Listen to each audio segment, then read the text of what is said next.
მეგახლავართ მურმან პატარაია. ქართული ოცნების ახალგაზრდა ორგანიზაცია წარმოადგენს ამ შემთხვევაში. მე უშუალოდ ახალგაზრდების მიმართულებით ვკურირებ ეთნიკური უმცირესობების საკითხებს და პირველ რიგში ასევე მინდა გითხრათ, რომ ჩვენი პირველი შეხვედრაა ეს აქ მარნეულში ჩართულობის ცენტრში. ძლია განვაგრძოთ ჩვენი დღის წესრიგი და მინდა ბატონ ბარდა ხიზანიშვილს ვთხოვო, რომ ორივე სიტყვით მიმართოს ჩვენს დამწყის საზოგადოებას. მოგესალმებით ყველას, ჩემო მეგობრებო. დღევანდელი შეხვედრის ორგანიზება მოხდა ქართული ოცნების ახალგაზრდული ორგანიზაციის მიერ. მარნეულის დემოკრატიული ჩართულობის ცენტრში დღეს ჩვენ ხვდებით ადგილობრივ არასამთავრობო ორგანიზაციებს, მათ შორის მედია ორგანიზაციის წარმომადგენლებს, უბრალოდ ადგილობრივი თემის ლიდერებს, აქტიურ მოქალაქეებს, ვინც ზოგადად ყოველთვის იყვნენ, ასე ვთქვათ, მნიშვნელოვნად ადევნებენ თვალყურს წინასაარჩევნო პროცესებს და აქტიური მოქალაქეები არიან ადგილზე.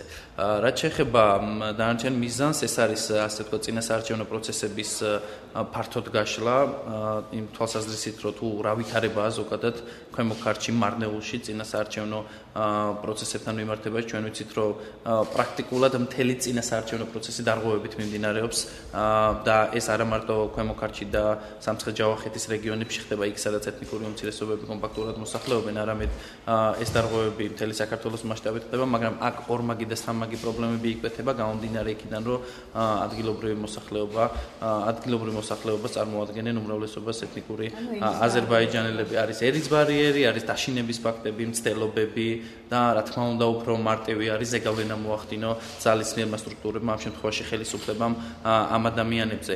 შესაბამისად, ჩვენი შეხვედრის ერთ-ერთი მიზანიც არის ის, რომ მეტი ჩართულობა მოვახდინოთ პირველ რიგში, მეტი ინფორმაცია მივაწოდოთ, იმიტომ რომ დღეს ინფორმაციის მიწოდების ძალიან მნიშვნელოვანი და ძალიან დიდი პრობლემა დგას. ძალიან დიდი პრობლემა დგას გამომდინარე იქიდან, რომ მასტქერი და მასტოფერი დღეს მხოლოდ 25%-ია დატვირთული და აბსოლუტურად ეს მე შემიძლია ვთქვა პირდაპირ, რომ ეს კონტექსტიდან ამოვარდნილი მასტქერი და მასტოფერია და ის მე მგონი უფრო ასე ვთქვათ შაბლონი და კარიკატურაა, ვიდრე რეალურად ის, რასაც ის უნდა წარმოადგენდეს ეს პროგრამები. მოგეხსენებათ, რომ სამოქალაქო საზოგადოების ჩართულობა წინასაარჩევნო პროცესში ერთ-ერთი უმნიშვნელოვანესი თემაა.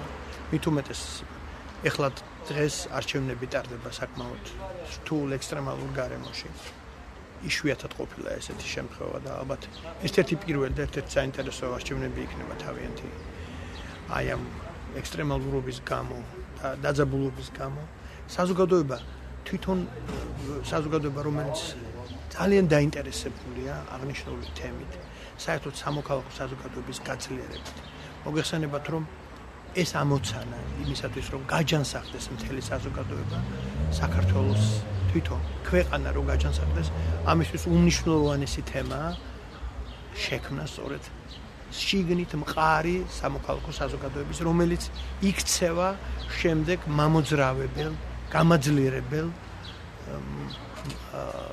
ისეთ ორგანოდ ქვეყნისთვის, რომელიც ხელისუფლებას არ მისცემს იმის საშუალებას, რომ მისი ხელისუფლება ასე ჩაიგდოს ხელში, მისი უზურპაცია მოახდინოს და ეგონოს, რომ ეს ქვეყანა მისია მხოლოდ. ძირითად კითხვაზე ძალიან მალე თვითონ საზოგადოება გასცემს პასუხს და ეს პასუხი იქნება ის ცვლილება სწორედ ამ დღევანდელი ხელისუფლებისა, ცვლილება იქნება ახალი ხელისუფლებით, რომელიც მოვა და ქვეყნისთვის, აი ჩვენი ქვეყნისთვის სწორედ გააგრძელებს იმ პროცესებს, რომელიც ასე მნიშვნელოვანია დღევანდელ საზოგადოებისთვის, საერთოდ დღევანდელი კავკასიისთვის და საქართველოსთვის კონკრეტულად.